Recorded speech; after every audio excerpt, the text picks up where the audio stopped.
हरतालिका तीज का पूजन व्रत कुंवारी कन्या कर सकती है, शादी होने के बाद भी नारी कर सकती है। अंतिम अवस्था तक प्राण छूटे तब तक हरतालिका तीज का व्रत नहीं छोड़ना चाहिए। एक व्रत हमेशा याद रखो, एक एकादशी और एक हरतालिका। हाँ, इतना जरूर है, ज्यादा शरीर बेकार हो गया, बुढ़ापा आ गया, शरीर नहीं साथ दे रहा, तो कुछ फल खा लो, कुछ चाय दूध जूस आप लेकर कर लो। इतना भी नहीं बने, शरीर बहुत ही बेकार हो गया, तो आप एक समय फल का फलहार धारण कर लो, ठीक है।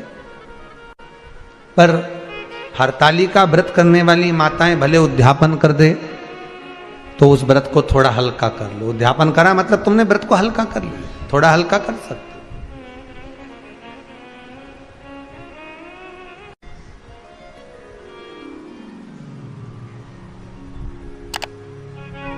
हरतालिका तीज का जो व्रत का उद्यापन करते हैं उसमें 5 चीज रखते हैं ना, 5 कपड़े स्त्री के, 5 कपड़े पुरुष के, 5 तरह का अनाज, 5 तरह का फलहार, 5 तरह का फल। तो 5 तरह का जो फल रखाता है हरतालिका तीज के उद्यापन में, दुनिया के लोग उस 5 तरह के फल को केला गिन ले, पपीता गिन ले, मौसम्बी गिन ले और अनार गिन ले, संतरा गिन ले, सब कुछ गिन लेते हैं, पर उस 5 तरह के फल में धतूरे को नहीं गिनते। पर शिव कथा में वर्णन आता है, हरतालिका तीज के उद्यापन में लिखा हुआ है, सबसे पहले 5 फल अगर गिनना है तो उसमें पहले धतूरे को गिनो, क्योंकि शंकर को वो प्रिय होता है, शंकर उसको स्वीकार कर लेता है। और धतूरा शंकर भगवान को क्यों चढ़ाया जाता है उसका प्रसंग आपको पहले भी कहा, आज फिर कहते हैं। धतूरा जब हम भगवान शंकर को समर्पित करते हैं तो हमारा कोई कार्य अटक रहा होता है, जिस कार्य को बार बार एग्जाम में बैठे हो, बार बार परेशान हो रहा है, बार बार इंटरव्यू देने जा रहे हो, नहीं हो रहा, एक बार धतूरे को हृदय से, भगवान को प्रेम से, करुणा सागर मेरे शंकर को दिल से एक बार वो धतूरा भगवान से विनती कर कर उसको चढ़ाओ तो सही, भगवान तुम्हारा कार्य सफल कर देगा। पर दिल से चढ़ाना, हृदय। हरतालिका तीज की पूजन करने वाले को चाहिए कि बालू का, मिट्टी का शिवलिंग बनाना चाहिए। फुलेरा जो बनाया गया है ऊपर शंकर जी के ऊपर लटकाने के लिए, टांगने के लिए, उसके नीचे शिव, पार्वती, गणेश जी की सुंदर बालू की मूर्ति बना लेना चाहिए, पार्थिव लिंग का निर्माण कर लेना चाहिए। शिव की आराधना करना चाहिए।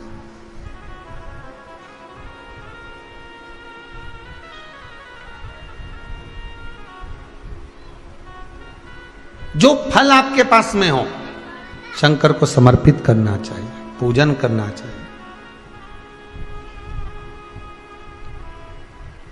आराधना करो।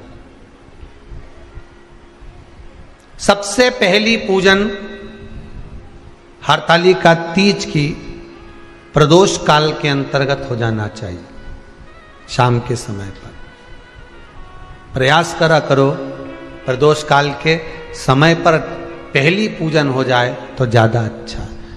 पर लोगों की आदत रहती है कि 8 बजे तक, 8:30 बजे तक, 9 बजे तक पहली पूजन करें, फिर दूसरी आराम से, फिर तीसरी, फिर आराम से, फिर चौथी। तो ऐसा सब अपने अपने हिसाब से। पर शास्त्र रीति कहती है कि प्रदोष का जो समय होता है, प्रदोष काल जो होता है, शाम का जो समय होता है, उस समय पर हरतालिका तीज की पहली पूजन हो, जिससे आपका स्मरण चित्त शंकर भगवान में उस घड़ी, उस पल, उस क्षण में आप शिव के हो जाएं और शंकर आपका हो जाए। हाँ, अगर किसी के आने में देरी हो, कोई आ नहीं पा रहा है, बहुत देरी हो रही हो, तो हरतालिका पूजन व्रत वर्णन करता है कि शिवलिंग का निर्माण, पार्वती जी की मूर्ति का निर्माण, गणेश जी का निर्माण और फुलेरा जो बनाया हुआ है, ये प्रदोष काल के पहले बनकर तैयार हो जाना चाहिए। प्रदोष काल के अंतर्गत फुलेरा नहीं बनना, फुलेरा पहले बन जाना चाहिए। और बहुत विशेष बात ध्यान रखिए हरतालिका तीज की, कि शंकर जी का जो अपने स्वरूप बनाया है, पाटे में, थाली में, चौकी पर, चौरंग पर जो स्वरूप बनाया है, वो पहले नहीं रखना है। पहले क्या बांधना है? फुलेरा। पहले फुलेरा बांधिए, उसके बाद उसके नीचे शंकर जी को रखिए। कई अब जो हरतालिका तीज का पूजन करते हैं तो उनके लिए हो गया, अब दूसरे के लिए भी सुन ले।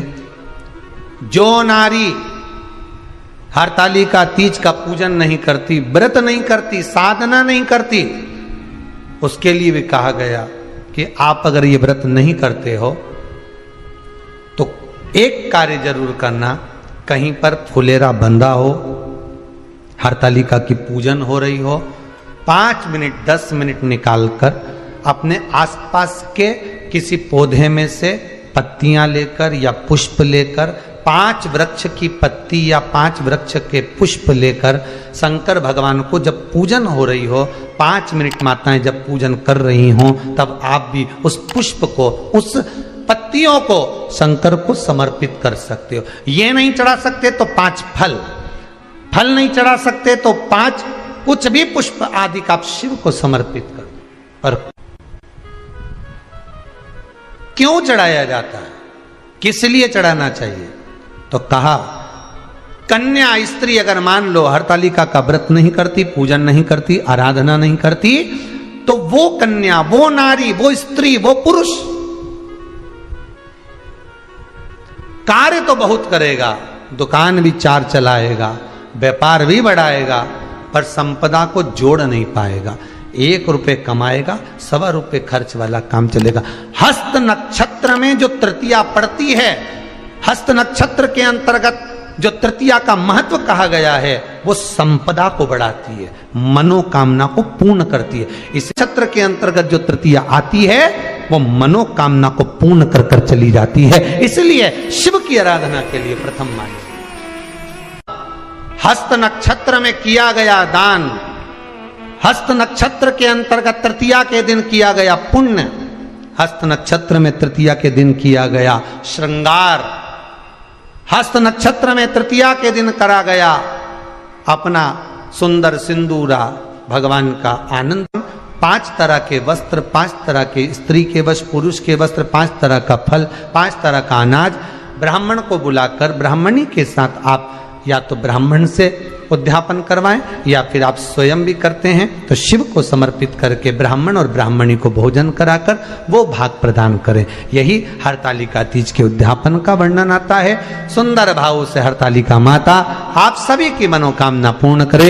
हर हर महादेव।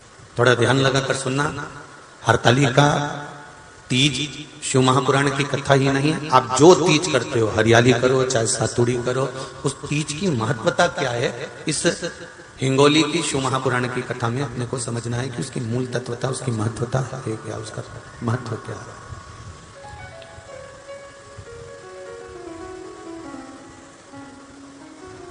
भगवान ब्रह्मा, भगवान विष्णु और भगवान शिव, इन तीनों की जो अर्धांगिनियां हैं, ब्रह्माणी, लक्ष्मी और पार्वती, इन तीनों ने तप कर कर, साधना कर कर ब्रह्मदेव को, भगवान विष्णु को और भगवान शंकर को प्राप्त किया। और तीनों ने प्राप्त कर कर तीनों देवताओं से वर मांगा कि वर हमको ऐसा दीजिए कि हमारे तप साधना का फल नारी को तीज के दिन प्राप्त हो जाए। अब देखिए जरा, एक ही व्रत से, एक ही उपवास से उसको संपूर्ण तप साधना का फल प्राप्त हो रहा है, संपूर्ण तप साधना का फल उसको मिल रहा है मात्र एक व्रत से। केवल एक व्रत कर रहे हैं, संपूर्ण तप साधना का फल उसको प्राप्त हो रहा है। ऐसा कोई व्रत, ऐसी कोई साधना, ऐसा कोई शंभो शरण बड़ी मांगो घड़ी घड़ी मुख तारो, दया करी न दर्शन आपो, शंभो शरण बड़ी मांगो घड़ी रे घड़ी दुख का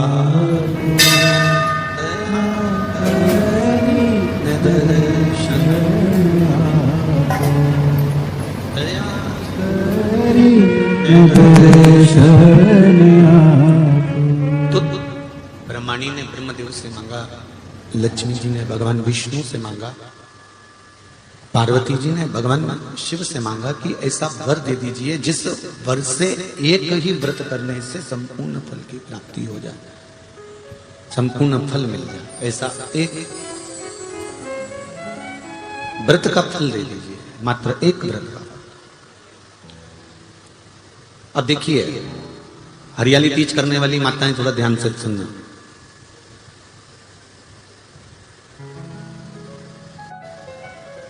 हरियाली तीज जब माताएं करती हैं तो एक हरियाली तीज, एक गणगौर की तीज, ये दो तीज के व्रत ऐसे होते हैं जिसमें जब माताएं करती हैं तो उस समय पर उमा,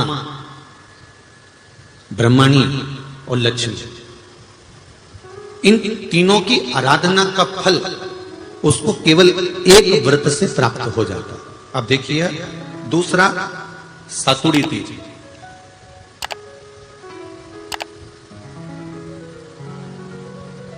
इसमें उमा और महेश्वर, उमा और महेश, ब्रह्माणी और लक्ष्मी, इन चार के व्रत तप का फल एक साथ सातुड़ी तीज के दिन प्राप्त हो जाता। अब एक आती है हरतालिका तीज। आप लोग करते हो हरतालिका? यहाँ लोग करते कि नहीं करते? करते हैं यहाँ पे हरतालिका? कौन कौन करता है? जरा हाथ उठाओ तो जरा। अरे सभी करते हो, रखो रखो, बहुत बढ़िया, बहुत अच्छी बात। एक आती है हरतालिका तीज। इस तीज का व्रत माता पार्वती बेलवृक्ष के आनंद के साथ में फुलेरा बनाकर करती है, और जिसमें इस हरतालिका में माता पार्वती जी के जितने जन्म पहले हुए हैं, माता पार्वती का जन्म तो 52वें नंबर का, 52 नंबर पे माता पार्वती का जन्म है। इससे पहले तो माता के 51 जन्म पहले हो चुके, 51 जन्म माता पार्वती का पहले हो चुके। तो वो जितने जन्म माता पार्वती पूर्व में ले चुकी हैं, ब्रह्माणी जितनी बार ब्रह्मदेव के साथ में विराजमान हो चुकी हैं, इंद्राणी जितनी बार इंद्र के साथ विराजमान हो चुकी हैं, और लक्ष्मी चाहे वो राधा के रूप में हो, चाहे वो रुक्मणी के रूप में हो, चाहे वो सतभामा के रूप में हो, चाहे वो यमुना के रूप में हो, चाहे वो गंगा के रूप में हो, जितनी बार माता लक्ष्मी ने रूप धारण करे हैं वो सब रूप में, और माता पार्वती अपने सारे रूप में, ब्रह्माणी अपने सारे रूप में, लक्ष्मी अपने सारे रूप में इस हरतालिका तीज के व्रत को करने के लिए आतुर रहती हैं। और इस व्रत को कर कर एक दिन में ही संपूर्ण विश्व का जितना तप है, साधना है, उपवास है, सबका फल एक साथ एकत्रित कर लेती हैं केवल एक व्रत में, हरतालिका तीज। अब एक बात ध्यान से सुनिएगा, सारे व्रत, आपका अगर स्वास्थ्य खराब हो गया तो आप व्रत छोड़ सकते हो। जितने भी व्रत आप लोग कर रहे हैं पूर्व के, सोमवार, मंगलवार, एकादशी, छठ, पंचमी, चतुर्थी, अगर आपका स्वास्थ्य खराब है तो आप उस व्रत को छोड़ सकते हो, सारे व्रत को छोड़ सकते हो। पर तीज का जो व्रत होता है, हरतालिका जो व्रत होता है, ये व्रत एक बार लेने के बाद जब प्राण छूटते हैं तभी ये व्रत समाप्त होता है, अन्यथा बीच में ये व्रत समाप्त नहीं है। ये व्रत समाप्त होता ही नहीं। अगर शरीर से नहीं बनता कि अब हमारी अवस्था हो गई, अब शरीर से नहीं बन रहा है, तो भले एक पहर की पूजन कर कर, एक पहर का नियम धारण कर कर, एक पहर का स्मरण कर कर, एक पहर का पूजन व्रत धारण करो, और उसके बाद में भले आप थोड़ा सा जो भी आपको लेना है वो कर लो, पर इस व्रत को करना ही पड़ता है। इस व्रत का नियम ही यही है। इस व्रत पार्वती मैं तुम्हें प्राप्त हुआ हूं, यह हरतालिका तीज के व्रत का फल है। शिव जी कहते हैं पार्वती, जो नारी हरतालिका तीज के व्रत का स्मरण करती है, फुलेरा जो बांधा जाता है उसमें 5 माला से ज्यादा माला लटकना चाहिए, 5 से कम नहीं। कितनी? जैसे माला जो लटकाते हो वो 5 से ज्यादा होना चाहिए। 5 तो जया, विषहरा, शामलीबारी, दौतली, देव, इससे अधिक होगी चलेगा, पर इससे कम फुलेरे के अंदर माला नहीं होना चाहिए महाराज। दूसरा, फुलेरा जहां हरताली का व्रत हो वहीं पर बांधा जाता है। हरताली का तीज का व्रत एक ऐसा व्रत होता है जो मरते दम तक रहता है। इस व्रत को छोड़ा नहीं जाता। ये नहीं किसी और वाले गुरुजी ने कहा और अपन ने एक बार कर लिया और अगली बार वो व्रत गायब हो गया, ऐसा नहीं होता। हरताली का तीज अखंड सौभाग्य के लिए, वंश वृद्धि के लिए, कार्य सिद्धि के लिए और कुंवारी कन्याएं उत्तम वर प्राप्ति के लिए, आनंद सुख के लिए करती हैं। ऐसा नहीं है कि केवल स्त्री ही करती है। जब नारी किसी कारणवश व्रत नहीं कर पाती तो पुरुष इस व्रत को धारण करते हैं। 30 अगस्त को, यही 30 तारीख को, कल 29 है, परसों 30 तारीख को हरताली का तीज रहेगी। आप सब अपने हृदय से, मन से इस व्रत को कर कर अपने जीवन को सार्थक बनाइएगा। जो करते हैं, कितने लोग करते हो जरा हाथ उठाइए हरताली का तीज। इतने सारे करते हो, अरे बाबा कर लो, प्रणाम प्रणाम, आपको बहुत बहुत नमन करता हूं, बहुत बहुत सारा। फुलेरा बांधते हो? नहीं, अब की बात बांधना। मंदिर में करते हो तो मंदिर में, घर में करते हो तो घर में।